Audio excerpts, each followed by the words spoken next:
গৃহবধূদের ব্যস্ততা তো চলতেই থাকবে, তারই মধ্যে বৃহস্পতিবারে একেবারে ফুল এনার্জিতে সংসারের রান্না বান্না কাজ কর্ম, ছেলেকে রেডি করানো, স্নান, বৃহস্পতিবারের লক্ষ্মী পুজো, পরিষ্কার পরিচ্ছন্নতা মেনটেন করা, সব কিছুই কিন্তু একা হাতে সুন্দর করে সামনে নিলাম। তো চলো আজকের ভিডিওটা এখান থেকে স্টার্ট করছি। Hello everyone, good morning, welcome back to my channel. আশা করছি সকলেই খুব ভালো আছো। বীরভূম জেলার ছোট্ট একটা শহর থেকে আমি সুধা আবারও চলে এসেছি নতুন দিনে নতুন আরও একটা ব্লগ নিয়ে। সাথেই থাকো আমার, আশা রাখছি আজকের ব্লগটাও তোমাদের প্রত্যেকের খুবই ভালো লাগবে। আজকের ব্লগটা কিন্তু একেবারে বাসি কাজ থেকে স্টার্ট করিনি, তাই বলে কি বাসি কাজ ছিল না তা নয়, বাসি কাজ ছিল, তারপর কিন্তু একেবারে নিজে ফ্রেশ হয়ে চলে এসেছি দেখো ফার্স্ট কিন্তু রান্না করতে। তবে দেখো রান্নাঘর থেকে আজকে ব্লগটা স্টার্ট করব। এই যে দেখতেই পাচ্ছ, এইটা হচ্ছে কিন্তু গেস্ট রুম ছিল এক রকমের বলতে পারো, মানে গেস্ট রুম হিসেবেই আমরা বানিয়েছি। কিন্তু এখন ইদানিং কি বলো তো, মানে যেহেতু ঘরটা এখনো পর্যন্ত গুছিয়ে উঠতে পারিনি, তাই এইখানেই কিন্তু মুদিখানার জিনিসগুলোকে রেখেছি। এমনকি দেখো ছেলের টিউশন পড়ার জন্যও কিন্তু এই রুমটাকেই আমি আপাতত নির্ধারণ করেছি। তো দেখা যাক কবে সামলে উঠতে পারি। আসলে বাড়িটাই তো একেবারে নতুন তৈরি হয়েছে, এখনো পর্যন্ত রং কমপ্লিট করে উঠতে পারিনি, তাই এখনো পর্যন্ত কিন্তু সমস্ত রকমের জিনিসও কিনে উঠতে পারিনি। ওই টুকিটাকি আর কি জিনিস দিয়ে আর কি সংসারটাকে শুরু করেছি।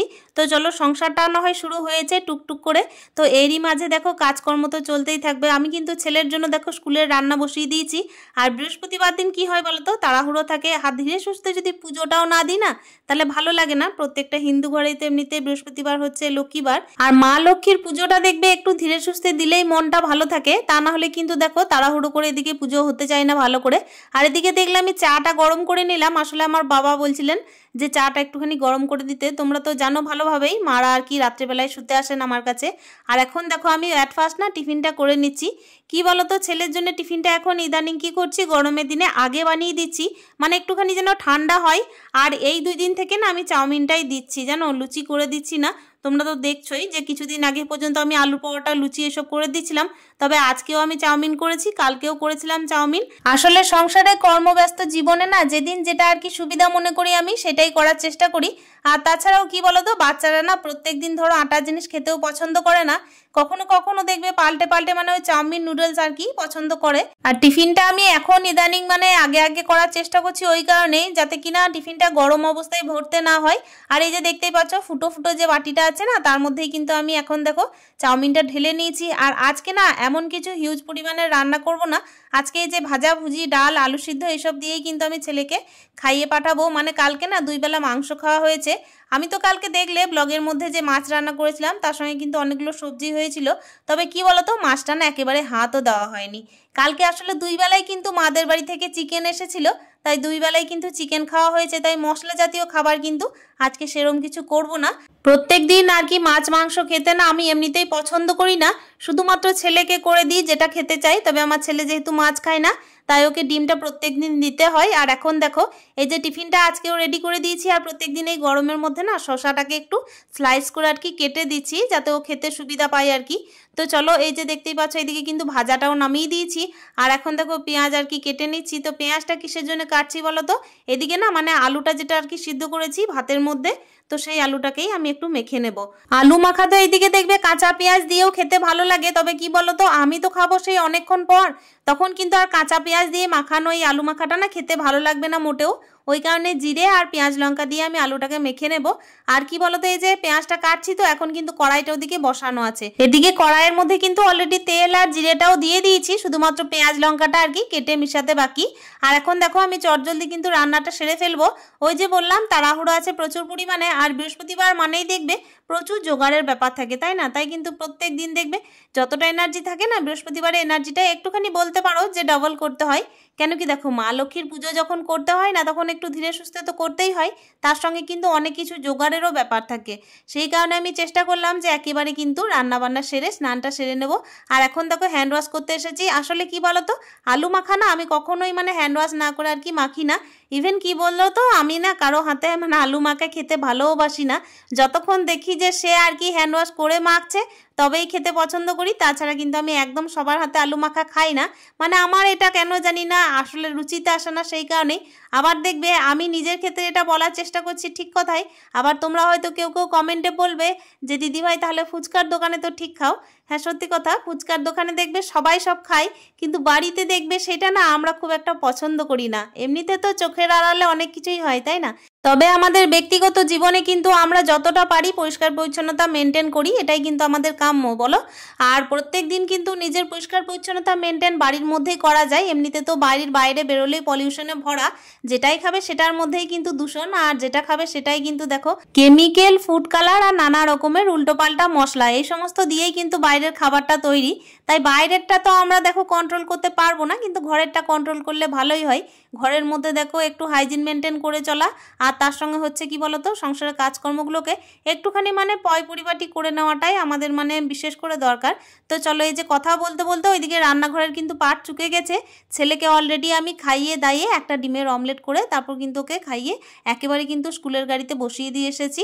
মানে আমি কিন্তু অতটা যাইনি, আমি কিন্তু একটুক্ষণ গিয়ে মানে আবার ঘুরে চলে এসেছিলাম। তো চলো, এদিকে কিন্তু স্নান টান হয়ে গেল। স্নান সেরে দেখতেই পাচ্ছ আজকে না আমি শ্যাম্পু করেছি। মানে ইদানিং কি হচ্ছিল বলো তো, আমার না একেবারে শ্যাম্পু করার সময় হচ্ছিল না। আর আজকে যেহেতু আমি স্নানটা পরে করলাম, রান্নাটা আগে করলাম, ওই কারণে আমি শ্যাম্পুটা করে নিয়েছি। আর শ্যাম্পুটা না করলে না মাথা একদম বোঝা লাগছিল, জানো তো বন্ধুরা। ইদানিং কি হচ্ছিল, ওই যে শ্বাসকষ্ট ছিল, তো সেই কারণে খুবই তাড়াহুড়োর মধ্যে স্নানটা করছিলাম। সকালেই স্নান করছিলাম, কিন্তু কি করছিলাম যে একটু তাড়াহুড়ো করে স্নানটা করে নিচ্ছিলাম, তখন কিন্তু তাড়াহুড়োর মধ্যে শ্যাম্পুটা করা হচ্ছিল না। আর শ্যাম্পু করতে গেলে দেখবে একটু ধীরে সুস্থে করতে হয়। আর আজকে দেখো এদিকে কিন্তু রান্না বান্না যে সেরে নিয়েছি, তারপর একটু ধীরে সুস্থে শ্যাম্পুটা করে নিলাম। একেবারে কিন্তু টার্গেট নিয়ে সমস্ত কাজগুলো সংসারে করেছি বলেই কিন্তু দেখো আজকে শ্যাম্পুটাও ধীরে সুস্থে করতে পেরেছি। আর এদিকে কিন্তু বৃহস্পতিবারের জোগাড়গুলো আমাকে করে নিতে হবে। আজকে সকাল টাইমে কিন্তু একেবারে পুজোর বাসনটা ধুয়ে রেখে দিয়েছিলাম। আর এখন দেখো ফুল, বেলপাতা সমস্ত কিছু আমাকে জোগাড় করতে হবে। তো তার আগে এই যে জামা কাপড়গুলো আর কি মিলে দিলাম, এরপর কিন্তু দেখো চটজলদি আমি ফুলগুলোকে তুলে নেব। আর এদিকে তো পুজোর বাসনগুলো রোদের মধ্যে পড়েছিল, তো সেগুলোকেও কিন্তু ঘরের মধ্যে ঢুকিয়ে দিতে হবে। কেন কি কাঁসার বাসন বলো আর যাই বাসন বলো, রোদ কিন্তু একটু পেলে এত পরিমাণে গরম হয়ে যাচ্ছে না এই রোদের মধ্যে, যে কি বলবো। মানে সকাল টাইমে পুজোর বাসনগুলো যেই ধোয়া হয়েছে না, সেই ঘরের মধ্যে ভরা হয়নি। বুঝতেই তো পারছো সকাল টাইমে এত পরিমাণের ব্যস্ততা, তাই ফুল এনার্জিতে কিন্তু সংসারের কাজগুলো যেরকম করতে থাকি সেরকম কিন্তু একেবারে টার্গেট নিয়েও করি। তো চলো চটজলদি কিন্তু এখন ফুলগুলোকে তুলে নিই, কেন কি রোদের মধ্যে ফুলগুলো পড়ে পড়ে না একেবারে ঝলসে যাবে। আর জবা ফুল তো বেশিক্ষণ থাকে না, জবা ফুলগুলো দেখো সবই তুলে নেব। ইদানিং কি হচ্ছে, জবা ফুল কিন্তু বেশ ভালোই ফুটছে, যেহেতু গরমের দিন তো সেই কারণেই। আর আমার কিন্তু অনেক যে জবা গাছ আছে তা নয়, তবে কিছু কিছু ফুল না আরও ফুটছে। মানে যেরকম ধরো টগর, তারপর হচ্ছে এদিকে মাধবীলতা, তারপর ওই যে অ্যালামুন্ডা গাছে, এগুলো কিন্তু ফুল ফুটছে। একেবারেই দেরি না করে এইদিকে ফুলটা তুলে নেওয়ার পর না ওইদিকে বেলপাতা, তারপর দূর্বা ঘাস, এগুলোকেও কিন্তু জোগাড় করতে হবে। জানোই তো বৃহস্পতিবার মানেই হচ্ছে কিন্তু প্রচুর তাড়াহুড়ো, প্রচুর কাজ, আর তার সঙ্গে হচ্ছে দেখো পুজোর জোগাড় জানতি। আর যেহেতু বৃহস্পতিবারে আমরা ভালোভাবে পুজো না দিলেও চলবে না, বৃহস্পতিবার তো অভ্যেস করে ফেলেছি না মা লক্ষ্মীকে একটু আরাধনা করা, মা লক্ষ্মীর চরণে একটু আর কি নিজেকে সঁপে দেওয়া। আর প্রত্যেকটা গৃহবধূই দেখবে যখন নিজের সংসারের জন্য লক্ষ্মীশ্রী বজায় করাতে এতটাই ব্যস্ত হয়ে পড়ে, তখন কিন্তু সংসারের কাজের মাঝে এগুলোকে একটু সেরে নিতেও হয়। কাজ করতে করতে যখন দেখবে মনের মধ্যে একটু ফুল এনার্জি চলে আসে না, তখন দেখবে ফুল এনার্জিতে কাজ করার পর একটু ধীরে সুস্থে পুজো করলে সেই এনার্জিটা কিন্তু আরও গ্রো করে যায়। মানে পুজোর এনার্জি, নিজের এনার্জি সব কিছু মিলিয়েই কিন্তু দেখো সংসারে মঙ্গল। আর এখন দেখো এই যে আমি কিন্তু জলটা ভরে নিচ্ছি। এখন যে জলটা ভরছি না বন্ধুরা, এত পরিমাণে রোদ পড়েছে, আর এই যে জায়গায় আর কি জলটা ভরার জন্য দাঁড়িয়ে আছি না, সেই জায়গাটার মেঝেটা প্রচুর পরিমাণের গরম। এই যে দেখতেই পাচ্ছি একটা টিনের আর কি ব্যারিকেডের মতো বলবো নাকি, একটা মানে ওই যে পাত দেওয়া আছে না, ওই জায়গাটায় কিন্তু একদম দাঁড়ানো যায় না। ওই জায়গাটা একটুখানি জল দিয়ে তারপর কিন্তু দাঁড়াতে হচ্ছে, কেন কি পায়ের মধ্যে মনে হচ্ছে যেন পায়ের তলাগুলো পুড়ে যাচ্ছে, জানো তো। আর এদিকে দেখো আমি কিন্তু এই যে তুলসী সেবাটা করে নিলাম। এখন এই যে পাকুর গাছেও জল দিয়ে দিলাম। তো চলো দুটো ঘটিতেই জলটা ভরে নিচ্ছি, কেন কি একটা ঘটি হচ্ছে গোপালের জন্য, আর একটা ঘটি হচ্ছে এইদিকে আমার এমনি সমস্ত ঠাকুর দেবতাদের জন্য। আর এখন চলে এসেছি কোথায় বলো তো, একেবারে বাইরে। বাইরে হচ্ছে এই যে একেবারে কিন্তু বাইরে মানে একদম দুর্গা মন্দিরের যে সমস্ত এরিয়াগুলো আছে, তো সেখানে চলে এসেছি এসেছি বেলগাছে বেল আর কি পাতা তুলতে। আর এই বেলপাতাগুলো একদম কচি, জানো তো কি সুন্দর সুন্দর বেলপাতা হয়েছে বলো তো। দেখে না প্রচুর লোভ হচ্ছে, জানো কিছুদিন আগে না একদমই বেলপাতা ছিল না, এত সুন্দর সুন্দর বেলপাতা হয়েছে না যে পুজো দিতে না খুবই ভালো লাগছে। আর এখন দেখো সুন্দর করে ঘর সাজিয়ে নিয়েছি। আমি কিন্তু আজকে চটজলদি পুজোটা দেখানোর চেষ্টা করলাম। সংসারে কাজকর্ম তো আছেই, তার মধ্যে ফুল এনার্জিতে কিন্তু প্রচুর প্রচুর কাজ করে তারপর পুজোটাও দিয়ে ফেলেছি। আর এখন দেখো এই যে কথা বলতে বলতে পুজো সারতে সারতে একেবারে জামা কাপড়গুলোও শুকিয়ে গেছে, এত পরিমাণে রোদ পড়েছে। এই তো বৈশাখ মাসের এখন ধরো অর্ধেক দিন চলেই গেল, তো তার মধ্যেও দেখতেই পাচ্ছ কি পরিমাণে রোদ। এখন কিন্তু জামা কাপড়গুলো একদম রাখা যাবে না। আমি কিন্তু দুপুরে লাঞ্চ সেরে নিয়েছি, লাঞ্চ সেরে একেবারে এই যে একটুখানি রেস্ট করব, সেই কারণে দেখলাম জামা কাপড়গুলো তুলে দিই। এদিকে কিন্তু গ্যাসটাও মোছা হয়নি বন্ধুরা, মানে গ্যাসটা মোছা হয়নি কেন বলো তো, আজকে যেহেতু নিরামিষ রান্না ছিল, তারপর এদিকে দেখলাম শ্যাম্পু ট্যাম্পু করতে হবে, তাই এই সমস্ত কাজগুলোকে আগে সেরে নিই, পুজোটাও আগে করে নিই, তারপর গ্যাসটা না হয় মুছবো, এই আর কি ধীরে সুস্থে করার চেষ্টা করলাম। আর দেখতেই পাচ্ছ কাজগুলোকে সুন্দর করে নেওয়ার পরে একেবারে চলে এসেছি পরিপাটি করে রান্নাঘরটাকে একটু ভালোভাবে পরিষ্কার করার জন্য। সংসারের কাজগুলোকে সুন্দর করে করতে কার না ভালো লাগে বলো তো, একটুখানি এনার্জি আর একটুখানি মনের মধ্যে ফুর্তি নিয়ে না সকাল থেকে রান্না বান্না, ছেলে সামলানো, ছেলে টিফিন বানানো, স্কুলের জন্য রেডি করা, তারপর দেখো বাসি কাজ, পুজো, স্নান সব কিছুই কিন্তু সুন্দর করে নেওয়া যায়। তারপর কিন্তু নিজের সংসারের পরিষ্কার পরিচ্ছন্নতাও মেনটেন করা যায়। আর এখন দেখো সুন্দর করে গ্যাস ট্যাসগুলোকে মুছে একেবারে গ্যাসের শিলাপ, ওভেন সমস্ত কিছু কিন্তু পরিষ্কার করে নিয়েছি। এরপর কিন্তু আমি এই যে টেবিলটাও পরিষ্কার করে নেবো। রান্নাঘরটা যতক্ষণ না পরিষ্কার করি ততক্ষণ তো কাজ অসম্পূর্ণই থাকে, তোমাদেরকে তো প্রত্যেক দিনের ভিডিওতে বলার চেষ্টা করি। এই যে টাইলসগুলোকেও যদি না মুছি না তাহলেও কিন্তু দেখবে একটা তেল চিটে ভাব থেকে যায়। যদিও বা আমার কিন্তু কিচেন চিমনি নেই, এমনিতে তেল চিট হয়ে যায়, কিন্তু তারই মধ্যে একটুখানি আর কি মেনটেন করতেই হয়। তো চলো সংসারে কাজ করতে করতে কিন্তু এই যে টেবিলের আর কি মোছামুছি দিয়ে আজকে ভিডিওটা শেষ করব। আশা করছি আজকের ভিডিওটা তোমাদের প্রত্যেকের খুবই ভালো লেগেছে।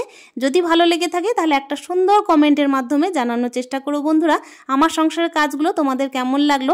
আর এই তো দেখতেই পাচ্ছ ভিডিও লাস্ট মুহূর্তে এসে আজকের মতো তোমাদের প্রত্যেকের কাছে থেকে বিদায় নিচ্ছি।